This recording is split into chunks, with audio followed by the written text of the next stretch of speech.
There's a fundamental problem with our medical exam system. NEET का भैया paper available है Telegram. किसी को ट्रस्ट हो ही नहीं रहा कि ये पेपर लीक नहीं होगा। हमें तो लग रहा है ये भी हो जाएगा। कोई ऐसी बात नहीं है जो गारंटी कर रही है कि नहीं होगा। लास्ट मिनट पे हो जाएगा, फिर से वो तमाशा शुरू हो जाएगा। कोटा में तो सर हर दूसरे दिन सुसाइड हैं। कोचिंग सेंटर हैं, वो दबा देते हैं बात को, फिर उनके कैरेक्टर को जज किया जाता है कि बच्चे ने नशे की वजह से जो है सुसाइड किया है। 3 घंटे तक हमारी चेकिंग होती है, 2 घंटे बायोमेट्रिक में लेते हैं वो लोग, उसके बाद भी हमारी चेकिंग कर रहे हो। एक बार सिस्टम की तो कर लो।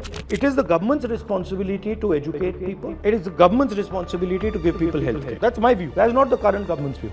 Why don't they do it 5 times a year? At least that way, paper gets leaked, you stop it, but everybody doesn't get destroyed. You'll basically end up missing 1 year. So how are you feeling? What's the plan now? Sir main issue तो अब ये आ रहा है कि actually universities के exams चल रहे हैं, बाकी सारी एडमिशन्स ओपन है अभी, बट हमारा अब एग्ज़ाम आगे पोस्टपोन कर दिया गया है, तो we will not able to give university exams and travel cities. Oh, so you'll now miss the whole thing. Miss the whole thing, and if we give the exam on 21st of June, then batches of universities will start, colleges will start by then.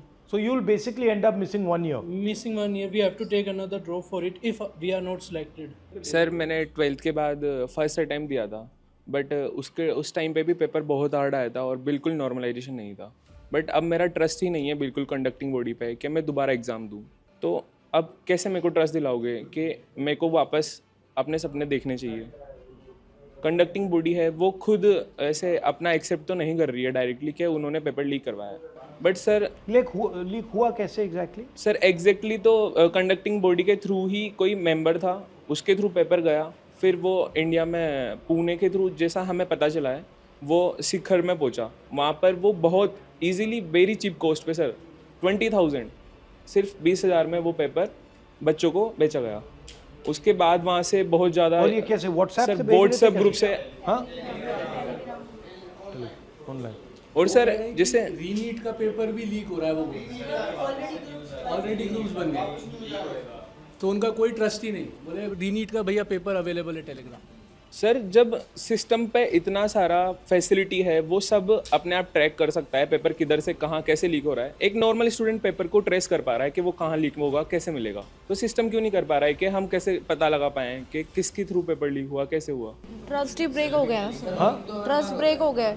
पूरी life हमारी depend करती है उस पर कि हम एक doctor बन सकते हैं या नहीं बनेंगे, और ये ट्रस्ट ही हमारा ब्रेक हो गया। ना हमारे अंदर से स्ट्रेंथ है हमारे अंदर कि हम दोबारा मेंटली दोबारा प्रिपेयर करें, और ये 1 साल फिर से हम ड्रॉप लेंगे ही, क्योंकि अगर हम नहीं हुए सिलेक्ट तो हमारे पास कुछ नहीं रहेगा। हम हर साइड से हम लेस है, कुछ कर ही नहीं सकते। हम ट्रस्ट ब्रेक हो गया, किसी को ट्रस्ट हो ही नहीं रहा कि ये पेपर लीक नहीं होगा। हमें तो लग रहा है ये भी हो जाएगा। कोई ऐसी बात नहीं है जो गारंटी कर रही है कि नहीं होगा। तो आपको मालूम नहीं होगा या नहीं होगा, लास्ट मिनट पे हो जाएगा, फिर से वो तमाशा शुरू हो जाएगा। सर लास्ट ईयर भी हुआ था, तब इन्होंने सेलेक्टेड जो सेंटर्स थे उन बच्चों का री करा दिया था।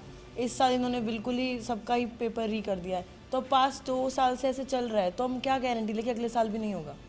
हमारे लिए तो वो पूरा 1 साल ऐसे जाता ना, मतलब एज अ स्टूडेंट हम तो अपने आप को पूरा आइसोलेट कर लेते हैं ना, एक एग्ज़ाम के लिए हर चीज़ से कट ऑफ कर देते हैं। फैमिली इवेंट्स पे इवन हम लोग कहीं पे भी नहीं जाते, बस एक पेपर देने के लिए कि हमें एग्ज़ाम क्लियर करना है। वो ही जब अगर ऐसे बिक रहा है 25-25 हज़ार में, 20-20 हज़ार में, तो वो तो कोई वैल्यू नहीं है वो। एंड ये भी तो सर कोई छोटा मोटा एग्ज़ाम तो है नहीं, हम डॉक्टर्स बनेंगे। खुद भी सोचो, हम किसी हॉस्पिटल के डॉक्टर के जाते हैं, हम क्या सोच के जाएँ कि ये तो पेपर लीक वाला है, कैसे जाएंगे? अभी जयपुर ग्रामीण में एक फैमिली पकड़ी गई जिसमें पीछे 3 सिलेक्शन थे, पर इस बार वो पकड़े गए। उसके पिताजी ने पेपर खरीदा, उससे पहले 3 बच्चों का वो सिलेक्शन हो चुका था।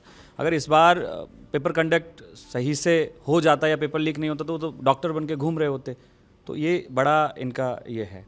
तो और कोटा में तो सर हर दूसरे दिन सुसाइड हैं, और ऐसी स्थिति बन गई कि कोटा वाले जो कोचिंग सेंटर हैं वो दबा देते हैं बात को, थाने से लेके और सब कुछ, फिर उनके कैरेक्टर को जज किया जाता है कि बच्चे ने नशे की वजह से जो है सुसाइड किया है, या फिर कोई उनका लव अफेयर की वजह से सुसाइड किया है। जो एक्चुअल बात होती है वो आती नहीं है, और ये सीकर में भी होने लगा है और कोटा में भी होने लगा है। लगभग यही नाम दिया जा रहा है। इतना ज़्यादा पॉलिटिकल प्रेशर है सरकार का वहाँ पे कि अगर थोड़ा सा भी मीडिया में आ गया तो बस पहुँच जाते हैं, डरा रहे हैं।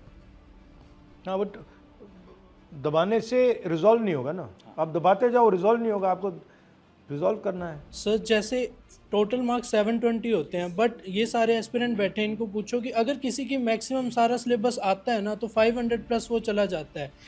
500 से लेके सिलेक्शन तक सर उतना ही रहता है कि अपना एग्ज़ाम कैसे गया 3 घंटे, उस टाइम वाला वो मेन होता है सिलेक्शन में, कि अगर आपको सारा सिलेबस चाहे आता है, वो अगर 3 घंटे में अगर कुछ भी आपका ख़राब हो गया, टाइम वेस्ट हो गया या ध्यान नहीं लगा तो वो ज़ीरो हो जाता है। तो रीनीट देना मतलब सर एग्ज़ाम वापस नहीं है तो पूरा सिलेक्शन प्रोसेस ही वापस हो गया।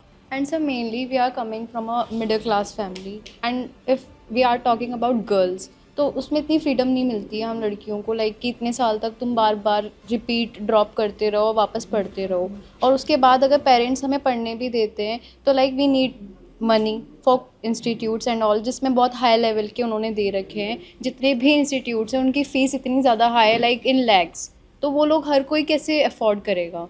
और सेकंड थिंग कि हमें ये चीज़ मिल भी जाती है तो सेफ्टी नहीं होती, और उसके बाद अब हम वहाँ जाकर 3 घंटे पहले एग्ज़ाम के पहले खड़े हो जाते हैं, और उसके बाद 3 घंटे तक हमारी चेकिंग होती है, हमारा सब होता है, 2 घंटे बायोमेट्रिक में लेते हैं वो लोग, उसके बाद भी हमारी चेकिंग कर रहे हो, एक बार सिस्टम की तो कर लो। आप डॉक्टर क्यों बनना चाहते हैं?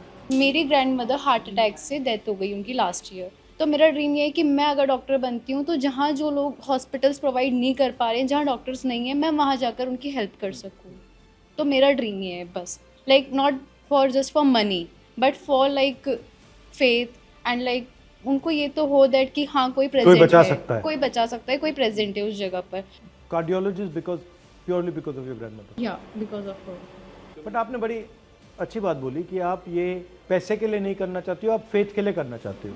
तो आप यहाँ आए हो because your faith in NEET is broken, but in आपके प्रोफेशन में तो faith is the main thing, कि जो आपको जिसका आप इलाज कर रहे हो उसको लगे कि आप उसकी जान बचाने की कोशिश कर रहे हो, ऑनेस्टली जान बचाने की कोशिश कर रहे हो। वो तो पूरा मतलब बिजनेस सा बन गया है।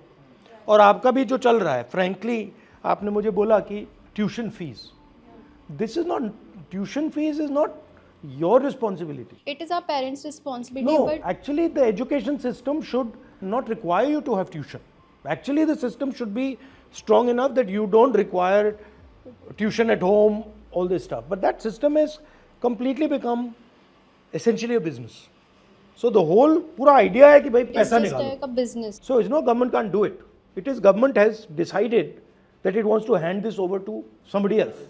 This, in my view, it is the government's responsibility to educate people. It is the government's responsibility to give people health care. That's my view. That is not the current government's view. And sir अगर private colleges में लेते हैं तो like it's like everyone can not afford, right.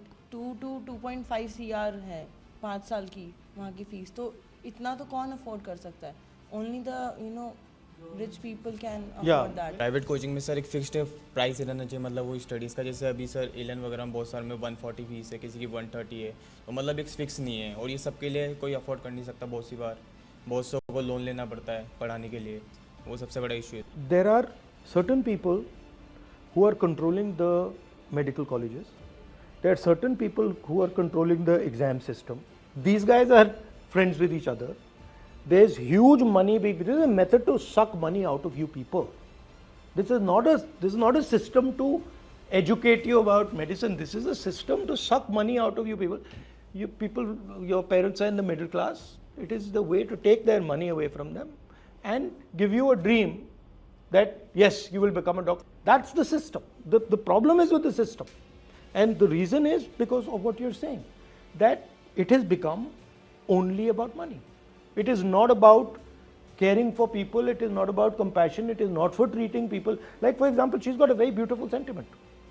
She's saying, and many of you are feeling this, that I don't want to do this just for money. I want to do it because my grandmother died. I don't want other people to suffer. But this sentiment is completely being crushed.